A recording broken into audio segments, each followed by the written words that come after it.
Всем здравствуйте. Hi everyone. Today we'll tell you about how accidentally we got our own Shodan. We being Markov Pavel, Pavel, me, and my colleague Igor. From time to time, we present at different conferences. We have the blog. We love PhDs. They write about us. We work in the organization that's called the Technology of Radio Control in the Internet Technologies Department. And mostly, we do the software development, the solutions that work in the areas of IT security and use different scalable cloud technologies. One of our tasks is to control the perimeter of the holding network, the outside perimeter. The enterprise we're holding are situated around Russia, and one of the aspects of the security is to periodically look through our own network and accumulate the information about them.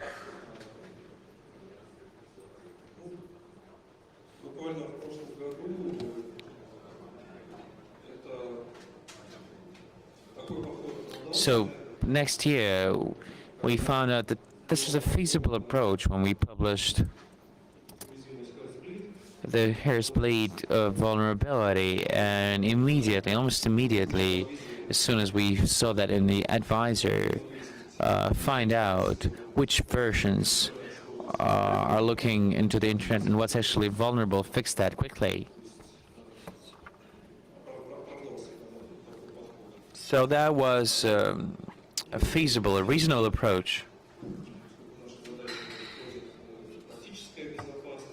Also, since the practical security is our other task, we're essentially interested in collecting the data on the devices that are connected to the internet, but the devices not only from our own organizations, but also CDP, SCAD. Last year, we took part in the PhDs contest. So how does it work from the side? We store the data on the scanning network scanning, and they've been stored in a cluster service. It's all organized for the most horizontal scalability, and the user can get to the website as the ordinary Shodan. It's done.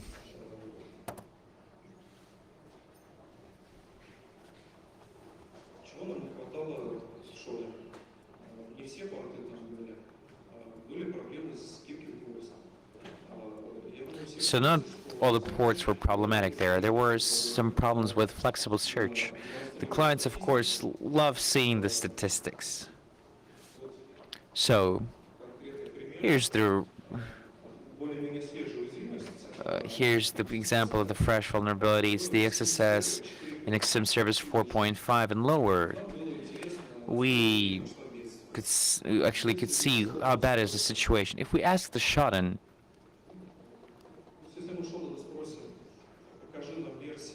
is to ask the Shodan to show us the versions. It will show everything that it's able to find, both 4.5, but we need lower than 4.5 as well. The Shodan will show the 4.7 and everything all together. So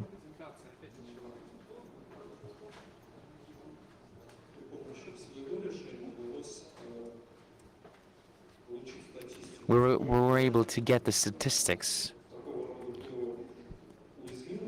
on the vulnerable software thanks to our solutions up to the version 4.5 with the regular expression. We used regular expression for that.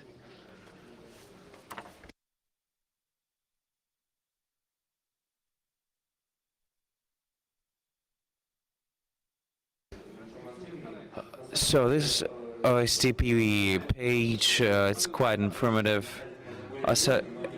OSOTP is quite an interesting thing, but they're quite complicated for an ordinary user. So if you're particularly interested in this subject, we can discuss it in more detail. To continue the issue of what we had missing in the Shodan, we love getting to the harbor, seeing what's interesting in there, and from time to time we find cache stuff. For those of you who doesn't know, so for example, there is the open port hangout, say 11.11211, with the session there. So it's almost the same thing as Heartbleed. You can read online more about it. So there's a standard port there, and we want to see how many devices like this there are with the open port, and they're connected to the internet. So we get the search via Shodan. There's a certain port, and it's cached, and it shows the considerable number of records. So it's wonderful, great. Another example, I'm trying to find the open port related to banks, not because I'm a specialist in banks, but just as an example to show simply that from time to time we need some extra expressions. Shodan does not find these kind of things, and based on the Shodan search, sometimes we have to gather the statistics not once or twice a day, but sit for hours and hours, and from time to time Shodan stops understanding you and stops understanding certain queries which it was understanding yesterday. So it's hard to get the statistics when there is a developer, but for certain developers the way is harder, definitely. So based on the similar reports, similar queries, we can find things like this. Here, some might say that we hacked all the banks and it's awesome, here they are, but let's actually see what we found in the end. Whether we can actually boast with hacking banks and show that the banks are vulnerable. So here's the first bank, the Swiss private bank of the stem cells. Awesome. We can see whose stem cells are on that website. Probably this is not quite what we were looking for. Deutsche Bank Wi-Fi is just the operator, or the Wi-Fi operator. Why am I saying this? There are these issues with search. One tool is never enough to gather and collect all the information and execute the task. There's a necessity to understand how the tool works.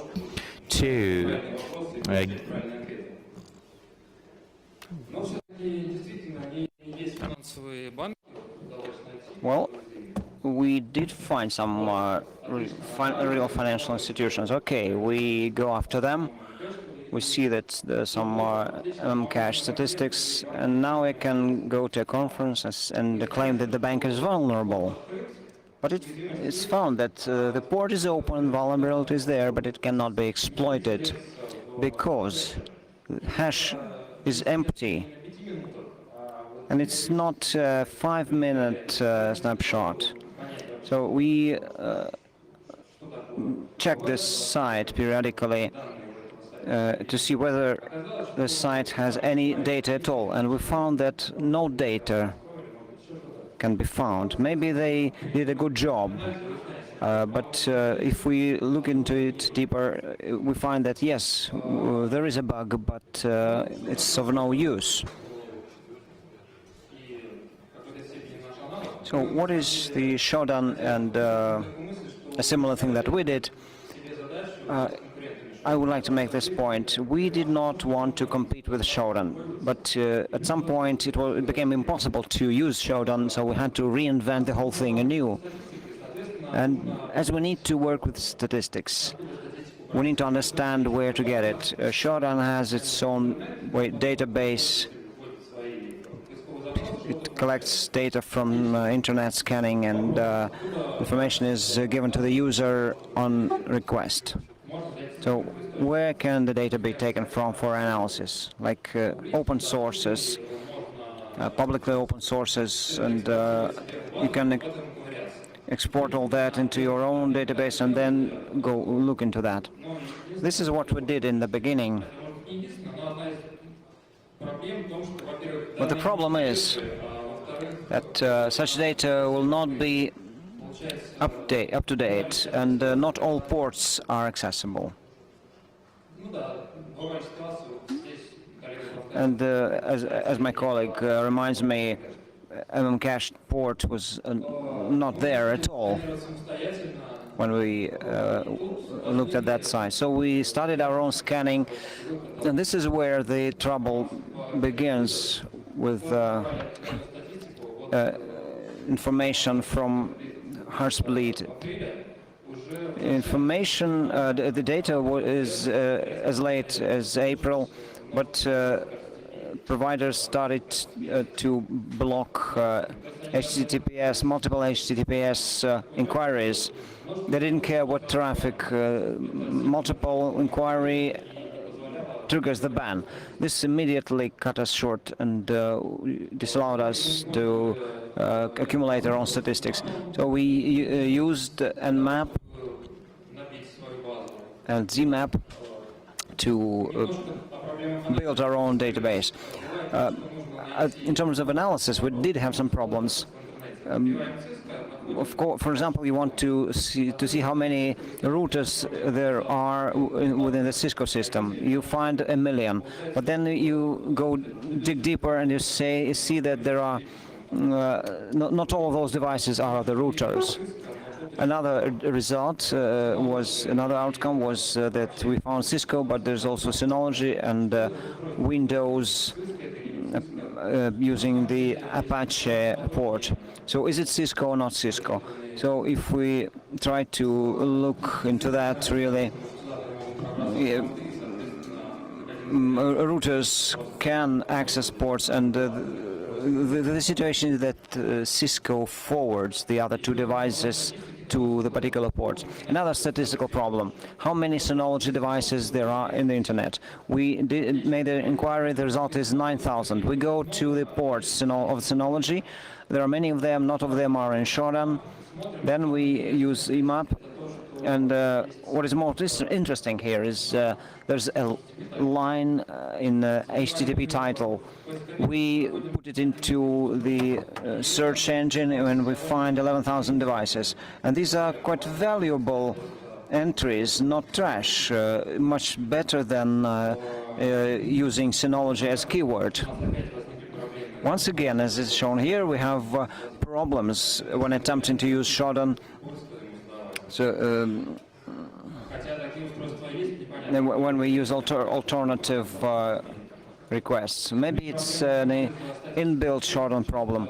So as you analyze statistical problems, the key may be the way how devices connected, directly through internet or through a firewall, and the firewall may be within the device itself. Another analysis problem. We search for heartbeat. 114,000 entries. Not too many. But if we ask about scripts showing the vulnerabilities, and we find 3,500 entries.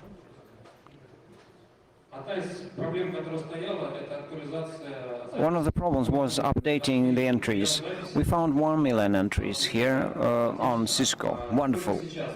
How many are now? Or was it 2 weeks ago? Maybe this one entry is no longer Cisco related. So we updated our arrangement, and we use search robots.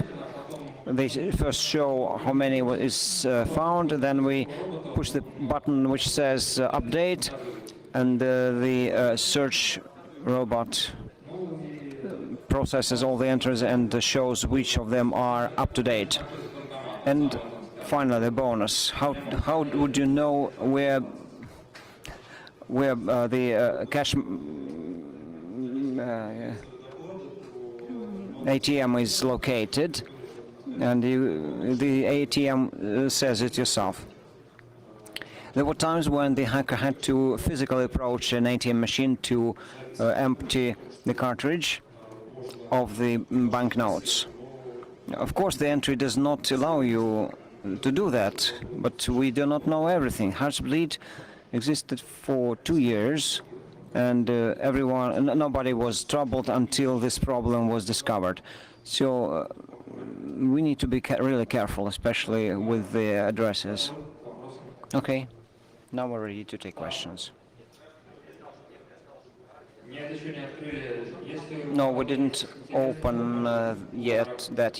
If you are interested, we can demonstrate how it works outside this session. No, there are not plans as serious as that. There was one question on the back. Thank you. It's really interesting and very topical. Some questions. Which kind of computation devices do you use for your search robot? Second question. How do you address the problems of honeypot screening? As far as I know, all the nodes in the network which can be vulnerable through Heartbleed, 99% of them are honeypots. Well, as for honeypots, I can say mostly we are after statistics. Well, honeypots gives you a false positive. Not always.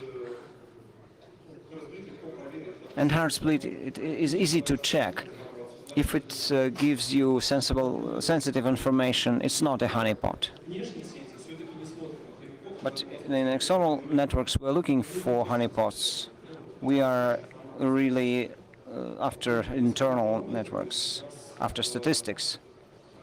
As for the search robot, there are different parts. There's a database part where data is stored, and the robot. It's like a machine, and you can start IMAP, and you can have as many of them as you want. Did you try to compare this with mass scan? Yes, we know this as a utility. We use them in searching for solutions, yes.